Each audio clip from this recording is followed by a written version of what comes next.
As I bid farewell to high ceilings at the vortex of Genesis, I noticed something strange about the time core flame, and was immediately dragged into the Memoria Tide of Oblivion by Evernight. She was once the hidden power that March manifested by sacrificing all of her memories. Yet now, she harbors other secret intentions in her heart. Meanwhile, Dawn Hung warped back to the Express via spirit warp jump, only to discover a memo snatcher invasion. Everyone then realized that the Remembrance's forces had already permeated Amphoreus and blocked outside intervention. To establish contact with me, Dawn Hung was determined to return to Amphoreus immediately. After waking up in the false Trailblaze, I managed to escape with help from Cyrene and Sunday. Unfortunately, Evernight held absolute control, causing me to fall into the Memoria Tide once again. However, Black Swan took this opportunity to quietly approach Evernight. Dawn Hung returned to Amphoreus and beckoned the heroic spirit of Finan with divine blood. The destruction, descending from the sky, pierced through the memory zone and discovered the most hidden corner of the world. In pursuit of Evernight, Dawn Hung arrived at the charred remnants of the Grove of Epiphany. In the grove, where memories became disjointed, Dawn Hung received help from Dawn Feng within his memories and completed his farewell to the past. In their final moments, the Earth demigod Terravox entrusted all their duty and authority to Dawn Hung. With this newfound strength, Dawn Hung found me within the Memoria Tide. We entered the Nameless Titan's great tomb and discovered its secret. Across the 30 million cycles of eternal recurrence, every incarnation of Cyrene had come here, offering herself to the Remembrance. With Black Swan's help, we found Evernight in the depths of the Great Tomb. When all seemed lost, Evernight was captured by March's camera and trapped within the memory maze of Ides Elysiae. After several lengthy conversations, March and Evernight reached an agreement. Evernight returned March's memories, and March finally returned to our side. With every condition for the Era Nova fulfilled, we returned to the depths of the Great Tomb and initiated the final Era Nova ceremony.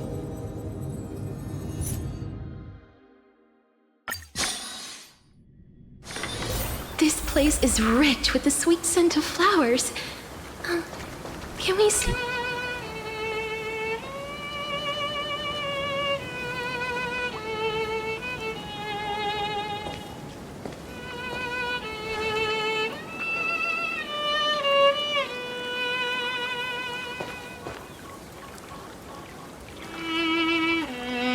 This view hasn't changed at all, has it? The hometown in your memories never changes, but when you return to your senses, you realize that fate has already stolen the time away.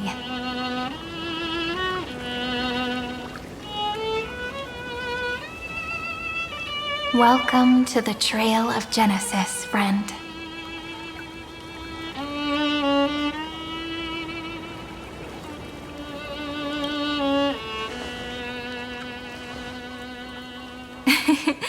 Seems like the weight of memories from 30 million cycles really made me grow up.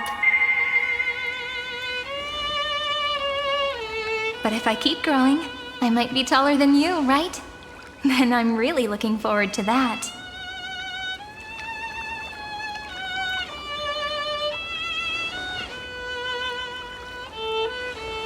Before you arrived, I kept wondering, beyond the veil of Ides Elysiae, what kind of Amphoreus is being born?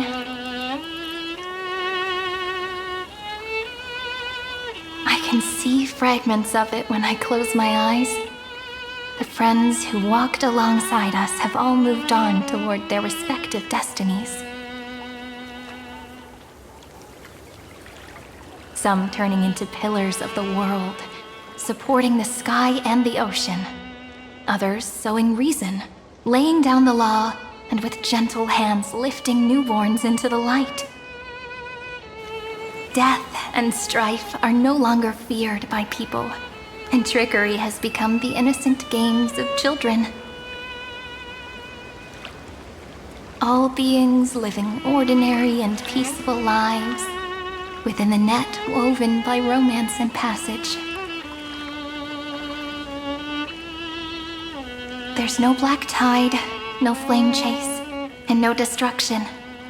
The world on the other side of the sea is one bathed in sunlight.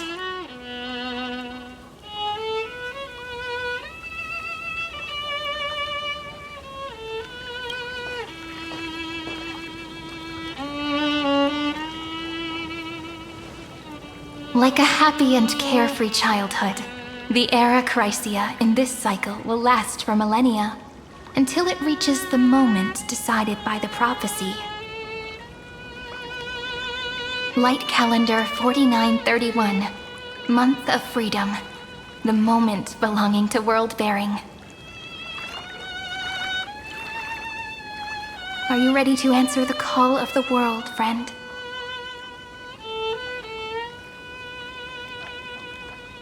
Then go, and pen the Throne of Worlds' first stroke. For this world, made from countless wishes. You say that, but it's gonna be ages till we reach Light Calendar 4931.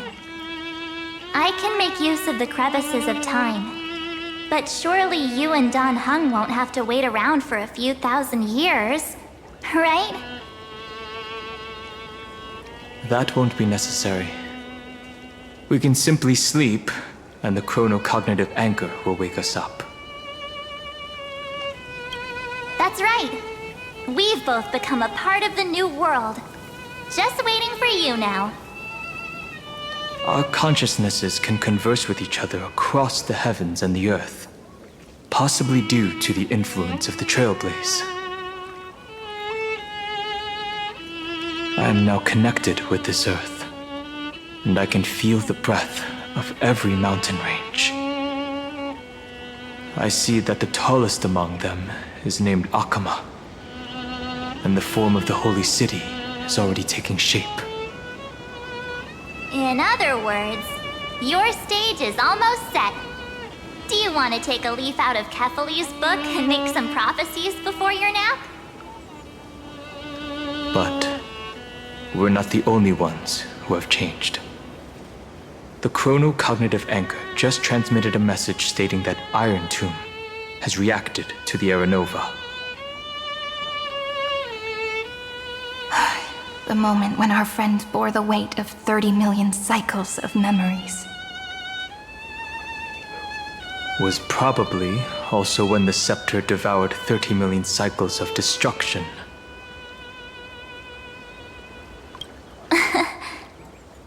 You know, you don't have to shoulder this world all on your own. After someone boards the Express, the word alone ceases to exist. So as we reach the end of time, no one will be left to face it alone. Dan Heng and I came here to specifically tell you that. Remember, this world is not a burden you bear alone. It's a journey we trailblaze together, alongside all of the Express.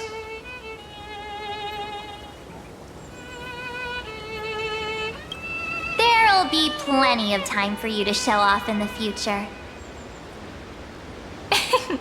She meant to say that a hero only turns up at the most pivotal moment. All right. It's time for Dan Heng and me to go have a super long nap. Look after this world for us. The road ahead is long, but we'll be waiting for you at the end. We'll definitely meet again. Let's take one more look at the other side of the sea before we set off.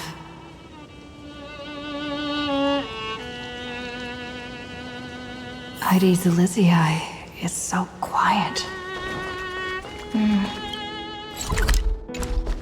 Just like how I remember.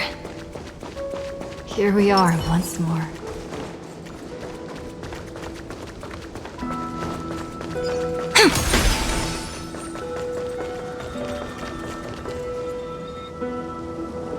The scent of the black tide is now completely calm. At last, the starting point of 30 million cycles has finally welcomed Its first end. And the final end, right? I can't hear his voice. There are no flowers there that bloom for him, nor is there a star that is his. Finan is the only one who didn't reach the new world.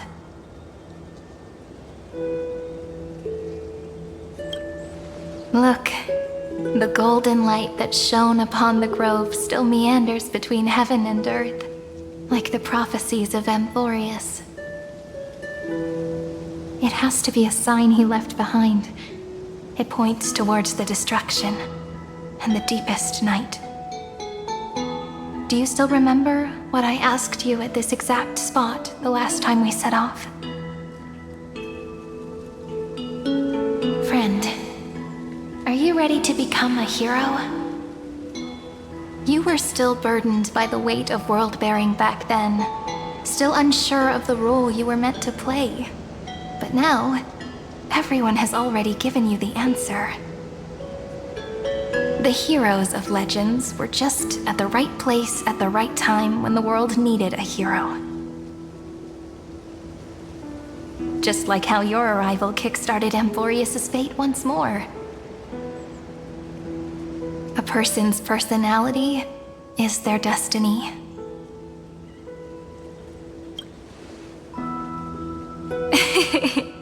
We best. Those are such beautiful words. Thank you, friend. I was also trying to cheer myself up with what I said. After all, before we truly compose the end of this story, I must also pluck up the courage to head off with you.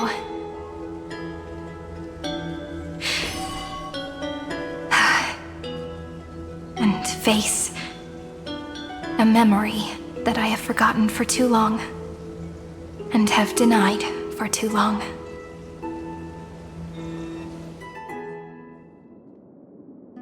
It's so dark. What is this place? The great tomb of the nameless Titan. The deepest recesses of memory. Also, the place where Cyrene was born. My apologies, friend. The more memories I got back along the way, the more I felt that something wasn't right.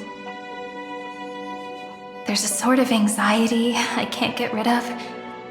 It's like when I was back in ID Silicii, when the reflections in the water always made me wonder, which is the real me? The one reflected in the water, or the one standing on the shore? But I finally get it now. Look, friend. The words on that wall are the answer. 1, 2, 3, 4, 5, 6, 7. Do, re, mi, fa, sol, la, ti. That rhymeless tune is the lullaby of little fairies. As always, I'll read this book to you. That way it won't just be Cyrene's memories alone. I've always thought that I was the narrator of the Flame Chase journey. But as it turns out, the narrator is also the most devoted audience. Thank you, friend. Every single Cyrene. That sounds so kind. At the moment of Aranova, I was enveloped by the texture of memories. Within the glistening crystal, I saw countless Cyrenes, as well as countless versions of me. This is the final puzzle piece of the memories. A prison born of the erudition, a grave annihilated in the destruction. That unknown solitary god, the 13th Titan who should not exist. The first new spore, the Demiurge, is right here.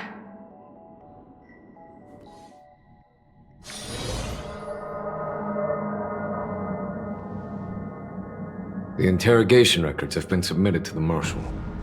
According to the Ten Lords' decree, Jing Liu and Luocha shall continue to be detained in the Shuling. But you, Merlin's Claw, have been reluctant to end the transmission. Do you wish to reminisce with us? Or is there something else on your mind that you're just desperate to get out? You're quite calm, Jing Yuan. The Alliance only authorized the law food to be deployed for this Iron Tomb operation. They say the Seer Strategist's wisdom shines like a beacon. So why can't you see things clearly now? Look who's talking. I didn't vote against it, did I? But, with enemies all around us, even a child knows the Marshal needs to keep a few Xianzhou ships in reserve, just in case. Whoever volunteers first is the Marshal's pick. If you have to ask, I'd say this outcome plays right into Jing Yuan's hands. Like it or not, there's no way we're letting the Law Fu take the lead in this battle. Oh my, Merlin's Claw. Are you afraid the Law Fu might steal the Yao Qing's glory? This is no laughing matter. Between the Stellaron crisis and the War Dance ceremony, though the chaos has settled, rumors and speculation are only growing by the day. With Elder Huaiyan around, those with ulterior motives won't be able to stir up any trouble. But once the Law Fu gets their hands on the golden blood, it'll be a whole different story. With the kind of person Jing Liu is, and her connection to you, I don't need to spell it out. There are countless ways this could be spun into something bigger. You're overthinking it, General Fei Shao. When I volunteered for this task, I never expected unanimous support from the Alliance anyway. The Law Fu will seize the Golden Blood and redeem itself. That'll be our first win. Then we'll leverage this Golden Blood in the negotiations. Our second win. These two wins for the Law Fu will make all three of us happy. And that'll be our third win. Look, if this were a Skyfaring Commission deal, we'd be rolling in money, wouldn't we? Maybe the Divine Foresight should change his name to the Optimistic General instead. With the Decalite Reflection Barrier, the Yuchue must understand even more than the Law Fu how significant this battle is. Amphoreus' karma has vanished from the matrix of prescience. What omen does General Yao Guang see in this anomaly? In divination studies, we call this an empty fortune. It involves the eons and is thus beyond what mere mortals can comprehend. Your explanation isn't any clearer than Lady Fu's. Come on. How hard is it to understand the word uncertainty? For the Cobalt Head, the emergence of Iron Tomb is a calculated instant, but I don't believe they will just sit around waiting for death. And for the powers of the cosmos, this is their chance at survival, and the key to turning the tide of interstellar affairs. The Astral Express is leading the formation of an allied force, but I can see each faction has its own hidden agenda. There are even divisions within the Alliance. so it's not that hard to imagine how the other factions will react. Jing Yuan, I crossed paths with Selenova's Legion at the Battle of Sedunirama Star Cluster. Be extremely careful. The Ruined Legion's troops and weaponry are nothing to write home about. The IPC, even the denizens of Abundance, could take them on. However, while Void Rangers are just expendable pawns of the destruction, the real wildcards are... The Lord Ravagers. Indeed. The Nook's Emanators are also their weapons to burn down the paths. I'm afraid conventional military tactics and strategies will be useless against them. My assessment is this. To completely take down a Ravager, we must disregard casualties and spare no cost. My only fear is...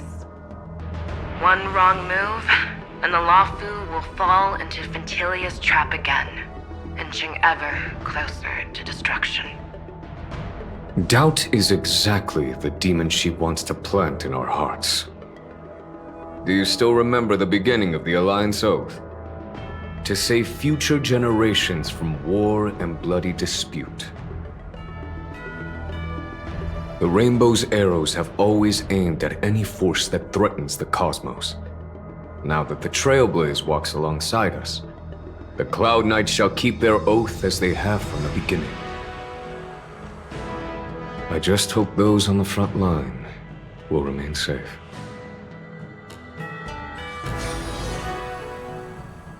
The chronocognitive anchor is sending a signal. Everyone, time to move out. Did she and the others make it? Let me go over the plan one more time just in case. You'll enter Amphoreus, reunite with your 3 separated companions, and try to locate Iron Tomb from within the world.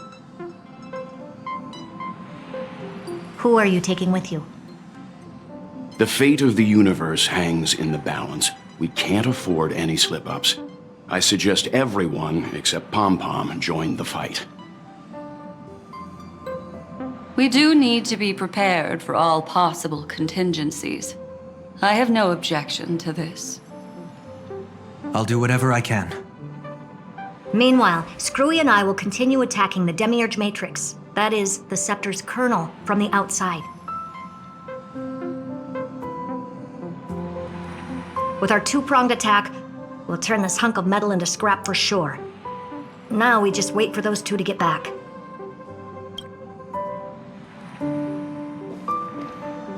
Oh, and just like that, they're here. Sorry to keep you waiting. With Planet Screwllum's help, the formation of the Cosmic Alliance to counter Iron Tomb is progressing smoothly.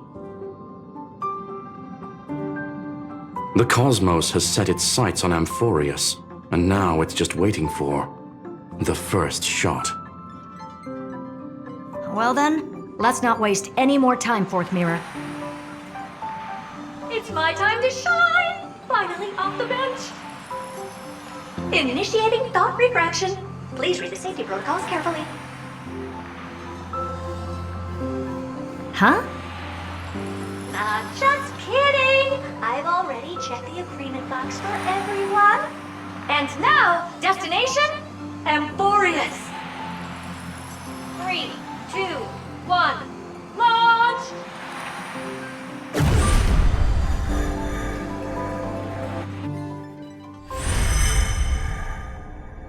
The flow of Memoria is so heavy here. Unlike Panagoni's dreamscape, this place has built up a true epic measured in millennia. The vortex of Genesis, where all myths begin and end. And in this new world created by the Nameless, the infinite cycles have been broken. Let's set up the Trailblaze beacon and establish contact with the outside world. I'll leave it to you then. It'd be better for me to not show myself in front of the Garden of Recollection. And, Mr. Sunday, you probably shouldn't show yourself either. Agreed. The Astral Express has landed. If you receive this message, please respond immediately. Over. This is the Xianzhou Alliance. Communications normal. Interastral Peace Corporation. Communications normal. No response from the Galaxy Rangers. Not surprising. But I didn't expect the family to also stay silent at such a critical moment. That's a pretty blatant disregard from the family for Penacony's independent director, I'd say. Long time no see, Miss Himeko. It's been quite a while, Madam Jade. The significance of this battle rivals that of the campaign against Sulo. Only through victory can we disperse the shadow of Iron Tomb that looms over countless worlds. The 10 Stonehearts shall spare no effort for such a grand mission for the preservation. Madam Jade led the Intelligentsia Guild in conducting specialized research on Iron Tomb's past activities. The bad news is, the collapse of the Erudition won't just affect inorganic beings. You mean Iron Tomb can infect organic life, too? Well, the good news is, so far, its effects on organic life are under control. The infection progresses slowly, and the resulting neuropathy is non-fatal. In any case, the IPC can guarantee targeted vaccine coverage within 48 system hours in all star zones within the medical system. What about other star zones? At a time like this, are the followers of the Firmament Arbiter still trying to make a profit? I remember you, Master Diviner. Your performance during the Third Denizens of Abundance War was quite impressive. Please rest assured, all worlds can purchase vaccines from the IPC with a humanitarian discount. That's the current policy at the very least. But, if the Xianzhou Alliance is willing to assist with the IPC's assets in Epsilon and other star systems, we'll have more cards to play when reiterating to the board the necessity of deep cooperation. It makes sense, since Interastral Peace Entertainment's headquarters is in Epsilon. But why are all the other worlds on the list? Places that the Elation has visited? Think of it as a long-term investment. Please understand that everyone at Pier Point is swamped with Iron Tomb work, especially the marketing development department. At this rate, even the 10 Stonehearts can only do so much. Having some assistance from the Alliance would surely benefit the entire cosmos. Wouldn't you agree? As an old Xianzhou saying goes, those who succeed should help all under heaven. Your proposal must be decided on by the 7 Arbiter Generals. I'm just here to relay the message. In times of crisis, the Law Fu will not hesitate to help those in need. However, the prerequisite is that the IPC must unconditionally assist the Alliance with emergency rescue operations in the disaster area. Of course. In the name of preservation, all for the Amber Lord. Thank you all for your selfless dedication.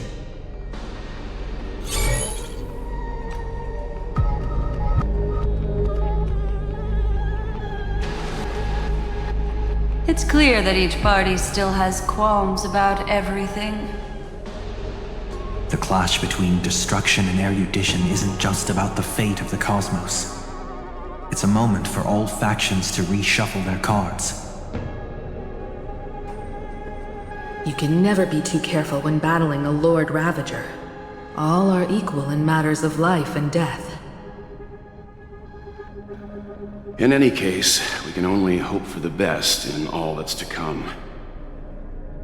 It's about time we dive into the vortex and see what Amphoreus looks like on the inside. I wonder where she and the others are right now.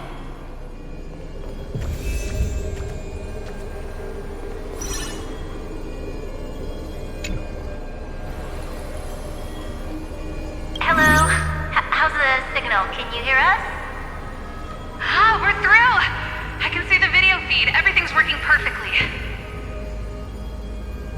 Miss Bronya? Miss Serval?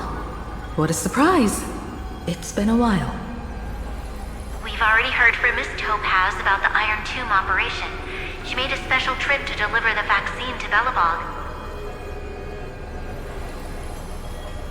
I can't believe the Express crew is at the eye of that storm. Is everything going smoothly?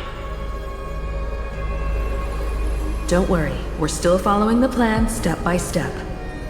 How's the situation in Belobog? Eurillo 6 is located on the outskirts of the preservation barricade. While it won't bear the brunt of the first wave, there's still a risk from the aftershocks. Nakij, Apart, and Pela are busy organizing the Silvermane Guards, having them consolidate their lines and dig trenches. Seele and Lynx just got back from the Geomarrow vein production chain. Hey, do you want to say something to them? That would be unnecessary. It'll only shake their morale. Just tell them to stay safe. Miss Bronya, I'm afraid this disaster will be far more terrible than you can imagine. Please, be sure to follow Miss Topaz's instructions and make thorough preparations. Of course. We have resealed most of the engine of creation beneath the ice to prevent the will of the preservation from becoming an accomplice to the destruction. Don't worry, Miss Himeko. Belobog is far more resilient than we imagined. We really wish we could help, but Eurillo 6 has only just woken up from its hibernation. The Astral Express, standing at the forefront of disaster, is the hope for many ordinary civilizations across the universe. In the face of a massive catastrophe like this one, relatively smaller civilizations have never had many options. But that's exactly why we have a resolve that's second to none. If anything goes wrong... Miss Topaz, I hope you can help out and rescue the affected citizens. No problem. Also, didn't the Xianzhou sign a friendship agreement with Eurillo 6 earlier? They won't stand by idly either.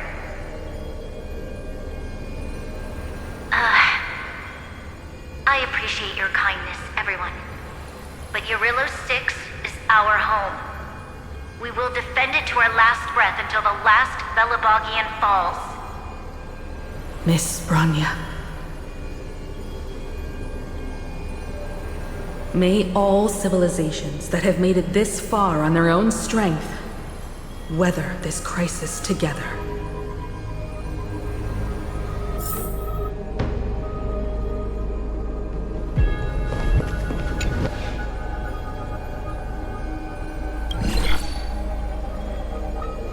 Good news, Miss Himeko.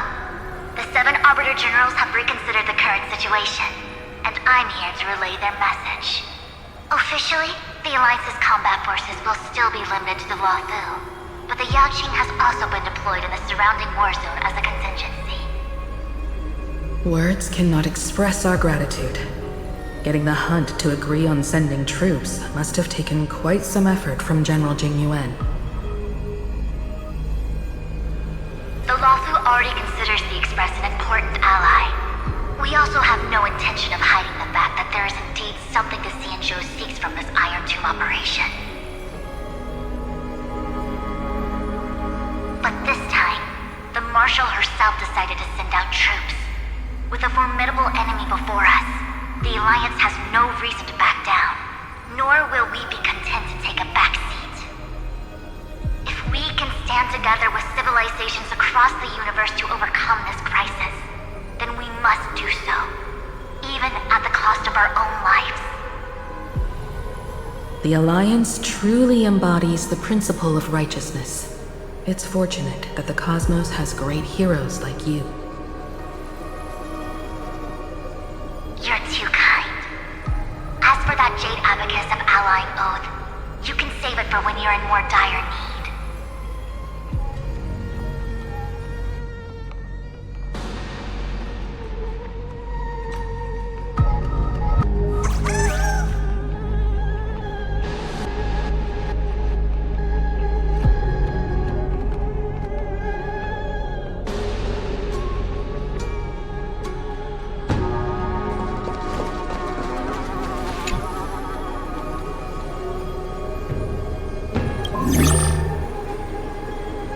To inform you, Miss Himeko, that even the Strategic Investment Department is constrained when it comes to the Iron Tomb issue.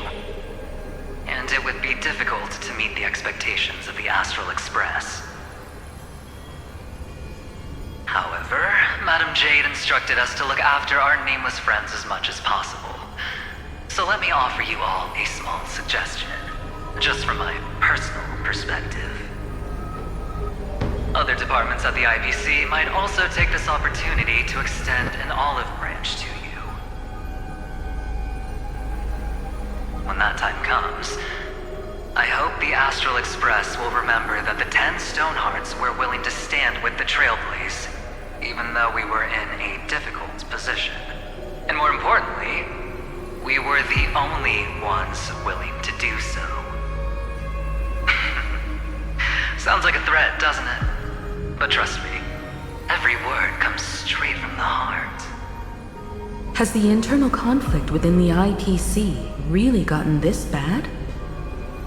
Everyone knows about the bad blood between Diamond and Oswaldo, but at least until now they've had an uneasy truce. Until the Lord Ravager Archforger caught the board's attention. I'll leave it at that, as it's confidential information. Hope you can understand. I understand. Our immediate priority is to address the Iron Tomb crisis. Let's hope for success from the start. This might help ease everyone's pressing concerns.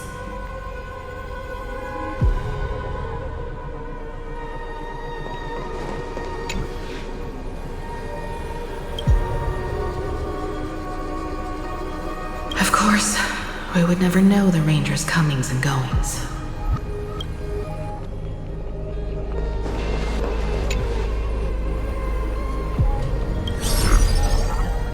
Miss Himeko, is that you? Yes? And you are Miss Robin. Yes. I apologize for not being able to respond during the meeting earlier. And even now I can only appear in disguise. On behalf of the Penaconian family branch, I extend my sincerest apologies to everyone. We tried to request aid from the family. We essentially received no response. I've heard about the internal conflicts within the family. Miss Robin, there's no need to apologize. Every bit of strength is precious at this moment. Thank you for understanding. The good news is, since you're one of the shareholders of Penacony, the family heads have agreed to allow me to lead all Astonian tuners to the front lines. My charitable foundation will also do as much as possible to provide support in this battle. They'll ensure that proper arrangements are provided for those wounded on the front lines, and for residents in affected areas. Miss Robin, I'm beyond moved by your spirit of self-sacrifice. The Astral Express would also like to make a promise that we won't leave any companion behind.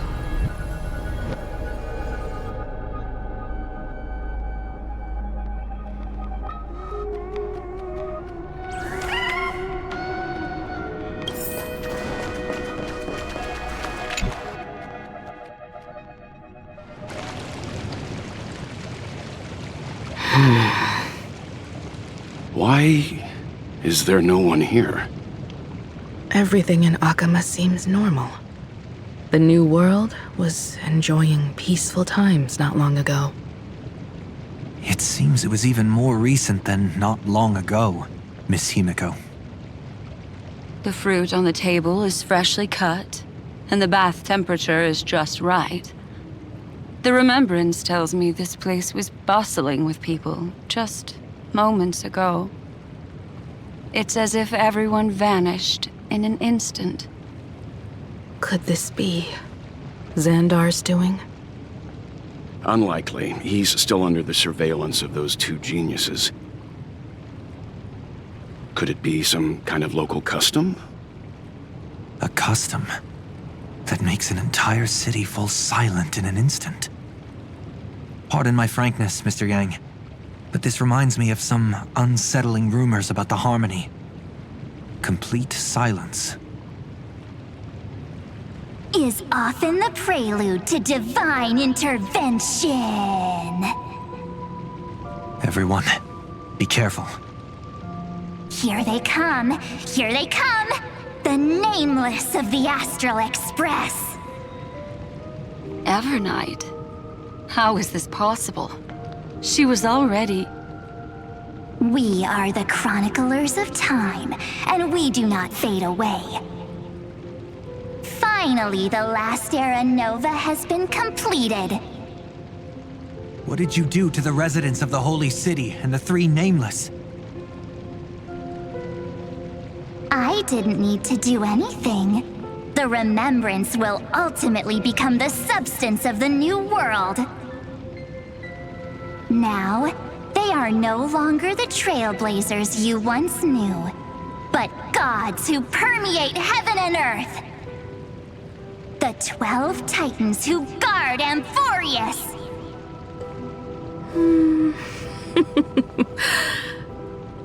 Stop fooling around, March.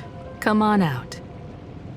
What? Oh, I practiced so long for this!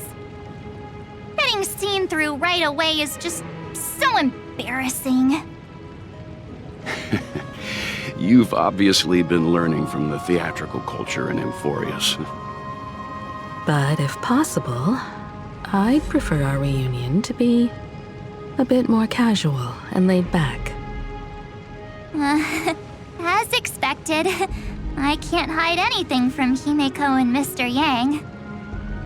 Well, long time no see. Guess I'm back? We should be the ones to say that. Sorry for keeping you waiting. So, these jellyfish are the Titan's power? They're just tiny manifestations of the Veil of Evernight, used for scouting and communication. If I went all out, I could summon way more of them. Thanks to her, we all turned into Titans in the New World. Sure, we can take on humanoid forms, but it feels off. How intriguing.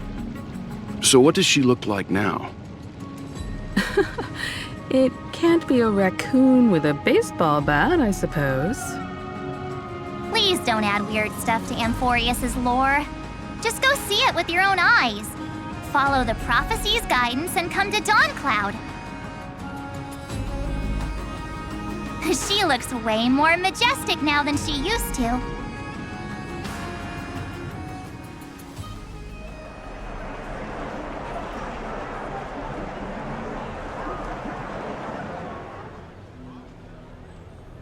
Unbelievable. All the residents of the Holy City have gathered here. This isn't just a gathering. It's a pilgrimage. The people's expressions are resolute, devout, as if waiting for a miracle to descend. That colossal deity is her. She has become the pillar of the world. Surprisingly authentic. Being this serious is quite unlike her usual style. Those people didn't disappear. Instead, they've answered the call of the prophecy and come to witness her awakening. Our good buddy now bears the weight of the entire world, and every breath they take is intertwined with Amphoreus' destiny. Awakening? Has she fallen into slumber? Yeah.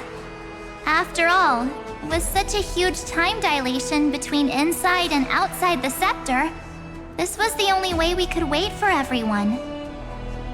Time watches over yesterday. Earth guards today. And when the Trailblaze steps into Amphoreus once more, the slumbering deliverer shall awaken. And then, bring the prophecy of tomorrow to this world. Come on, everyone! Let's get closer to her! Watch how the world-bearing prophecy changes this world!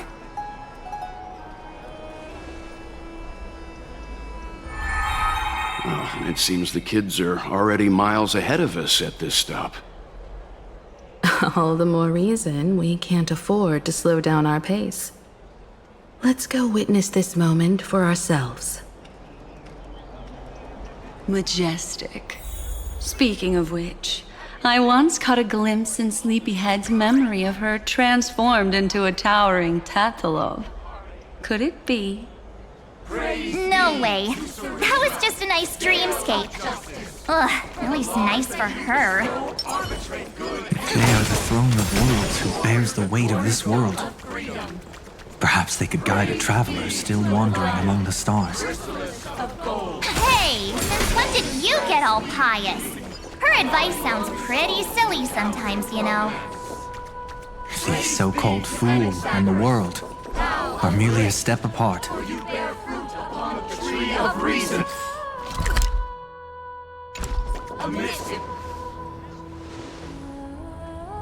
Citizens, behold!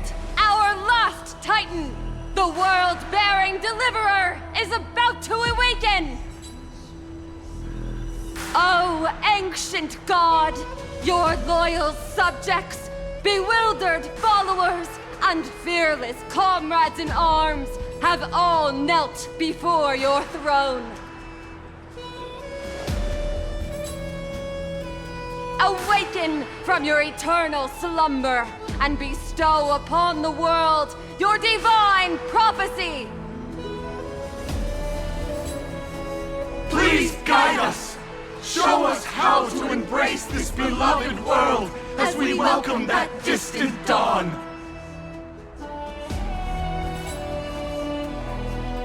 To walk the path of a mortal as a god, or to bear a divine burden as a mortal.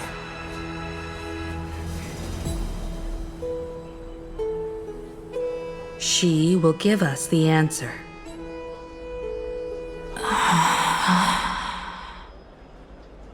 But I am not the deliverer.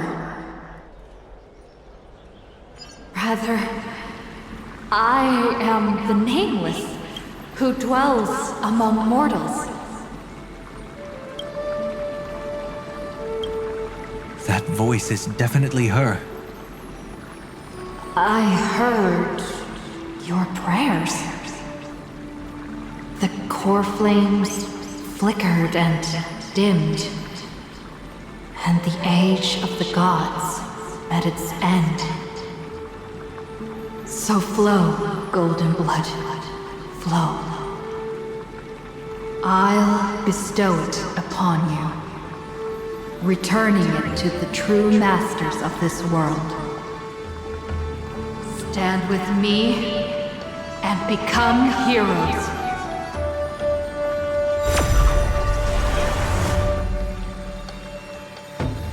Is this? Yes, it's the miracle she brought to Amphoreus. Of course, it would manifest in the form of the Trailblaze. Golden blood, raining down like a storm! The prophecy has descended, and the Titan commands us not to be supplicants, but to become heroes of rebellion! To face that destined calamity, the destruction, head on! The prophecy of the Deliverer means nothing to me now. It belongs in the hands of someone far more fitting. Someone like all of you.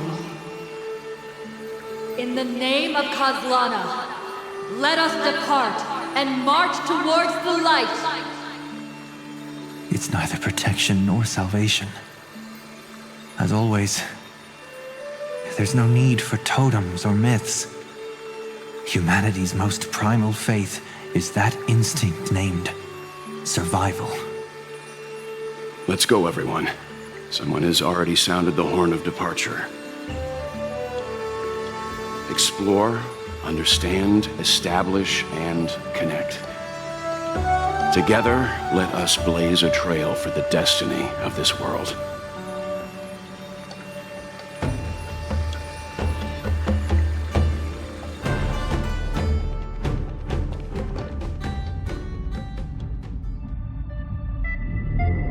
Is it just me, or does this Demiurge matrix feel completely dead?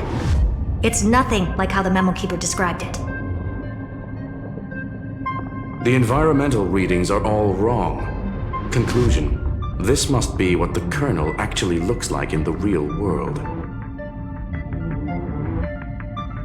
What did Xandar do to the scepter? At the end of light, there must be silence. Certain, pure, and absolute darkness. Not the time to quote the Lord of Silence. Bad omen. Either way, we have to press on.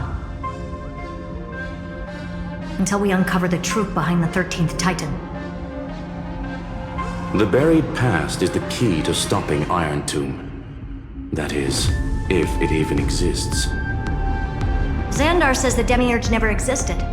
Who actually buys that? You can erase the records, but not the truth. It vanished too cleanly. No traces. Like someone's yelling, "Look, there's nothing here." Too bad I'm the type who can't resist digging deeper. Looks like I'll be counting on you again, Screwy. Let's tear the system inside out. Always happy to help. But as your academic partner, I have to ask. Herta, what if we fail? Let's say the Demiurge really doesn't exist. Do you have a backup plan? A backup plan? Of course. If we can't find the key, we turn the lock into the key. That plan's cost is incalculable. It shouldn't even be on the table. Huh? Then let's hope we never have to use it. There's no point worrying about the end just yet. One step at a time. Let's go. We don't want to leave the others waiting. You brought what I asked for, right? A butterfly has to land on the branch before it can dance. We'll need a wide open platform before her entrance.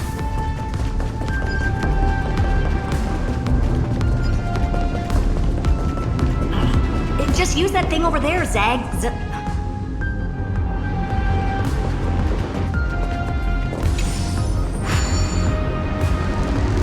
What a dumb name. I hereby rename it Herta's Big Hand.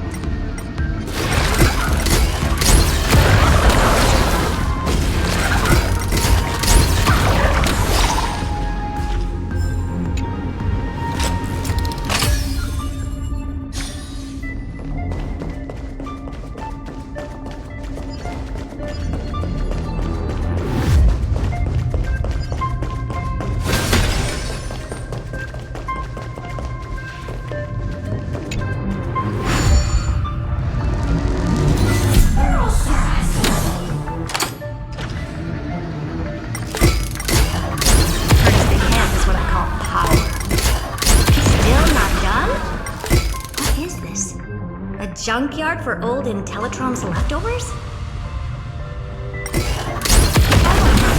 All set. Time for your precious treasure to make its debut. Of course. Just give me a second. Target initialized. With these wings, hacking should be much more efficient. Turn over the eternal page.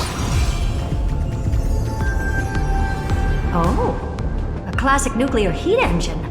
Classy choice. Just a personal preference. Her name's Mistletoe. every flower in your garden's got a bit of poison, huh? Also a personal preference. It reminds me of the last time when we tangled with that Punklorian brat. What did she call this kind of infiltration tool again? Right. Dirty data shell. It wraps around the kernel to fool even top-tier firewalls. But yours is way too clean. Not even a hint of real-world grit. Herta, your tone is unusually emotional. Suggestion. Let's get back to the topic at hand. I thought we were done with that conversation. Unfortunately, current conditions won't let me ignore any variables. Especially the most important one. Your will. Iron Tomb never stops. It is evolving faster than any of our worst projections. Every instant in the Eon's calculation is like a sword hanging over the cosmos. Every move humanity makes could speed up its arrival. Which is exactly why we can't mess this up.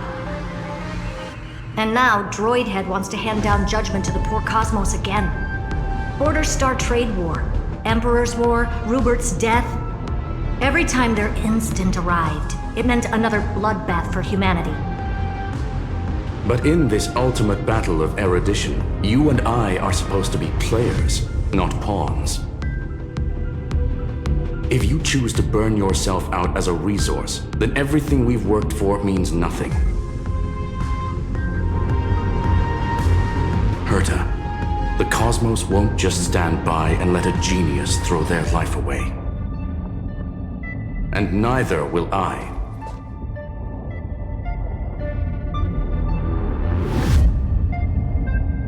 No need to kill the mood. This is why we're here, isn't it? We need to find the Demiurge and that lost key. I'm not here to be a deliverer. I just want to beat Xandar and Droidhead. Right now, I just need to know. Are you with me? Of course. Time to board. After you. Let's tidy this place up and see what this Demiurge really is.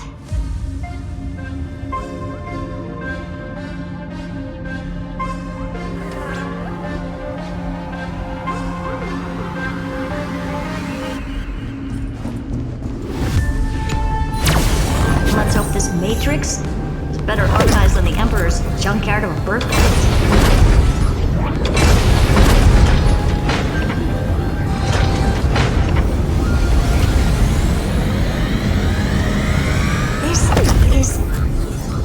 Herta, this whole space has been completely tainted by some kind of energy. I see it too. We're thinking the same thing. Xandar, how could you go this far? Turning your own graveyard into this. What's that up ahead? Catorzane algebraic expressions. It's built for isolation, not defense.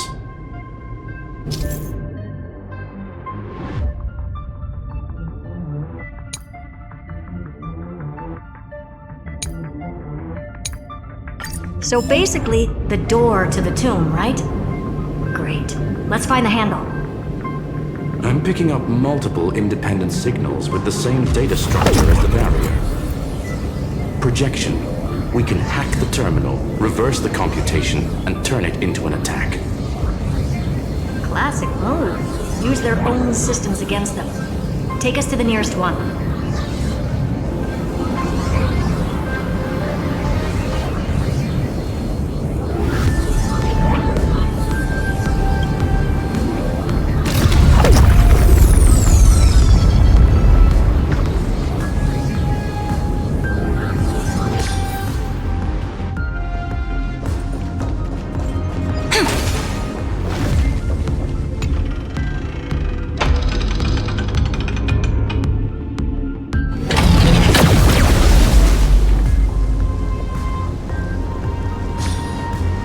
Almost no response. Just as I feared. Not promising.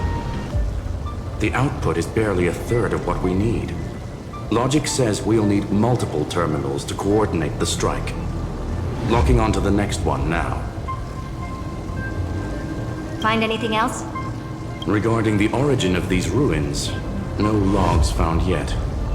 Xander erased all records. But I did find some interesting scars in the circuit. High energy radiation, internal imaginary energy contamination. From what I know, there's only one thing that fits. Skip the science talk, Screwy. That thing only goes by one name. The Stellaron. Exactly. Xander blew one up just to clean the entire Scepter system. So that's what he meant by killed that Titan with my own hands. He wanted to turn the neuron, the erudition, into a relay for the destruction. That meant getting rid of all of it, at all costs. The life form known as the Demiurge was the original target of the Scepter's extrapolation. It makes sense. Evernight calling it the first new spore confirmed this viewpoint. The prime mover of life. That's what Scepter Delta ME-13 was originally tasked with. Even after it got scrapped, the query kept running. Yet the true value lies in the process of solving it, not the answer itself. Then, does this mean finding the Demiurge is hopeless? No, I'd say exactly the opposite. It means Xandar had no control. He couldn't contain the Demiurge just like he couldn't handle Droidhead. So he tried to erase every trace. But he failed. It still left a mark. By the way, if there's another Stellaron in Amphoreus, why hasn't that little one reacted to it at all? You said the Demiurge left a trace, right? Yeah, but not in the real world. Remember the great tomb of the Nameless Titan?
Source Archive 466. The data from Philia 093 clearly indicates that the Demiurge did in fact enter Amphoreus' extrapolation. Inside that world, it was the 13th, forgotten Titan, the one who listened to 30 million cycles of Cyrene's memory. But Evernight said the opposite. She believed that tomb was empty from the start.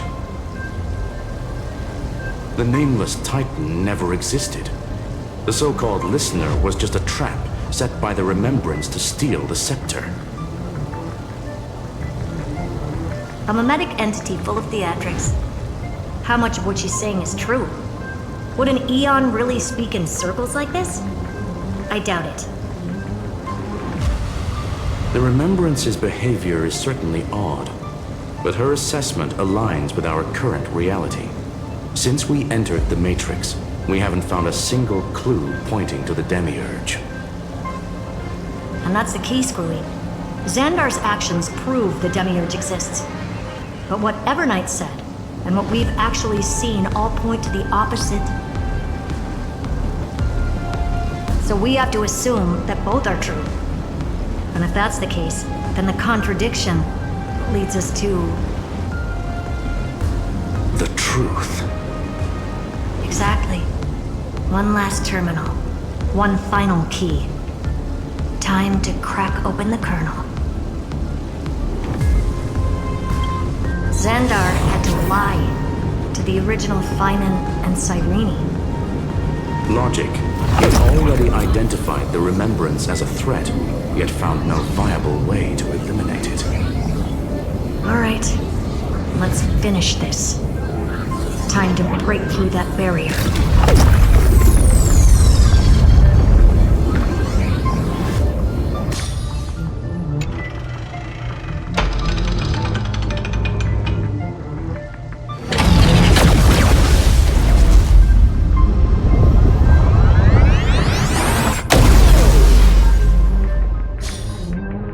Operation authorized. Path energy readings. The erudition declining. The destruction surging. The remembrance 0. What's going on? Cause unknown. They left no discernible trace within the real Matrix. That shouldn't be possible. Could it be that the Era Nova exhausted all of the Remembrance's texture?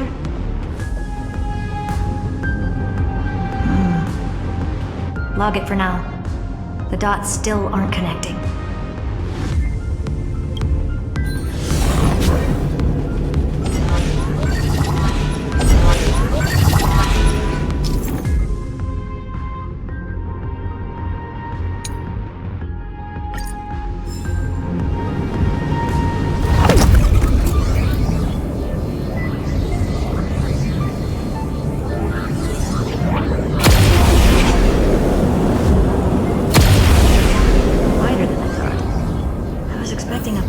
Aerial brawl. It's advised to remain vigilant. The destruction's levels are still rising.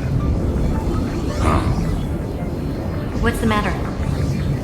Interesting. I just picked up a signal from the exomyth.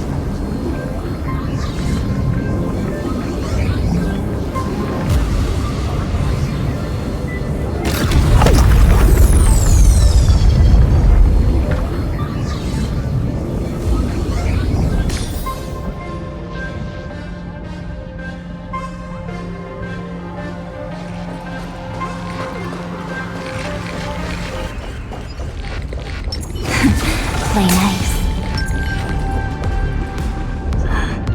This repulsive force is unlike anything I've felt before. Is this the place? Correct. Judging by its defensive properties, this is the entrance to the exomyth. I didn't expect that. Who builds a lab in the middle of digital rubble? Then again, never doubt a dead man's resolve. So how's our dearly departed doing? He severed part of his neural pathways to break free from Lord Anaxagoras' control. But that also triggered the failsafe I set. Conclusion: Xander has lost all combat functionality and is no longer capable of action. So now he's a specter, literally. Screwy, can you open a path? Just to be sure, I want to see this for myself. Might as well drop in and say hi to the real him. Logic. Scanning his inspiration circuit might help us track down the Demiurge. Exactly. His brain is the crime scene. There's no way it's spotless. But it could be a trap. That's why you're here. 2-on-1. We've never lost a matchup. I'm honored. The chronocognitive anchor's in place. Proceed when ready.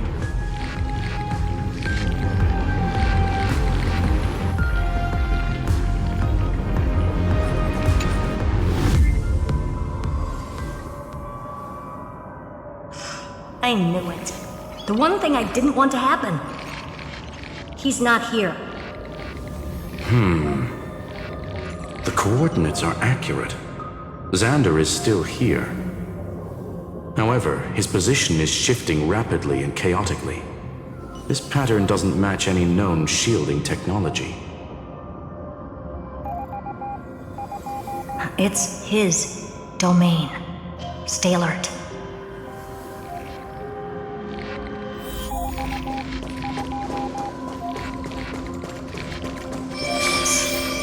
Cheap trick. The spatial field here is undergoing autonomous recalibration, initiating reverse engineering of the interference source. Try again.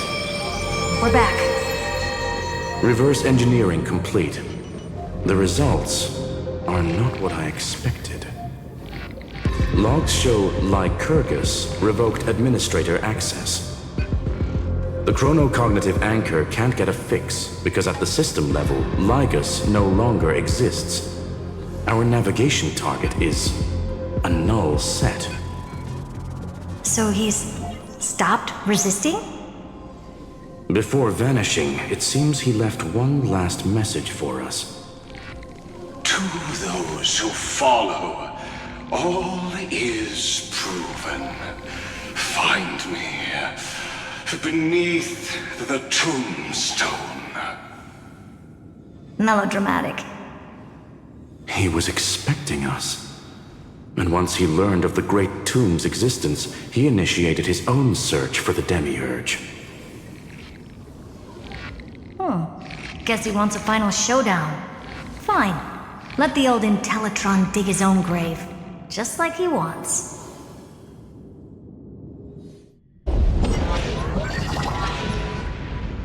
To be in the purest light is to be in the purest dark. Nothing exists there. The Scepter's mainframe. Or maybe we should now call it the Lord Ravager's placenta. Unfortunately, we still haven't found anything. Really? I don't think so. Not finding anything is our biggest find. Please elaborate. If the Demiurge was destroyed, there'd be at least some bits of it left. I don't buy that a Stellaron could have blasted all the traces away as cleanly as a scalpel.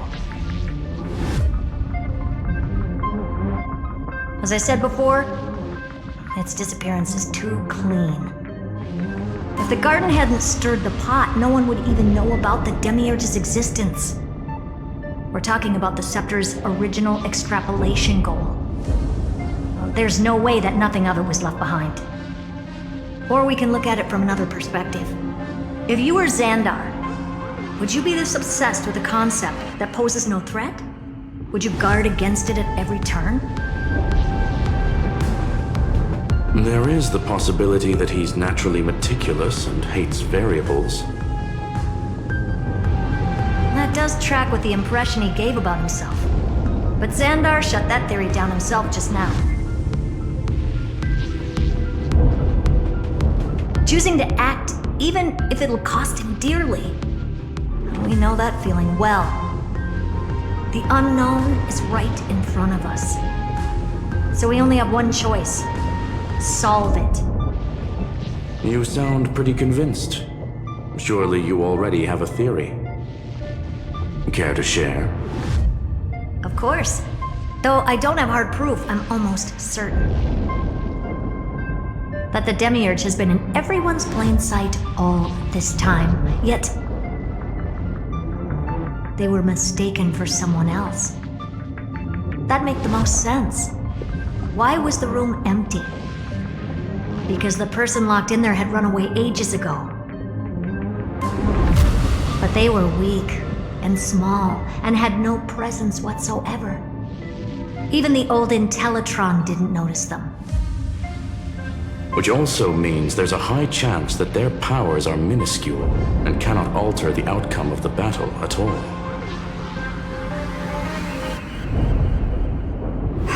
Well, at least Xandar is scared of them.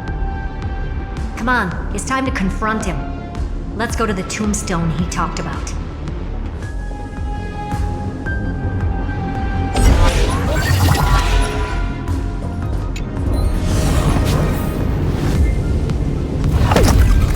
What a mess.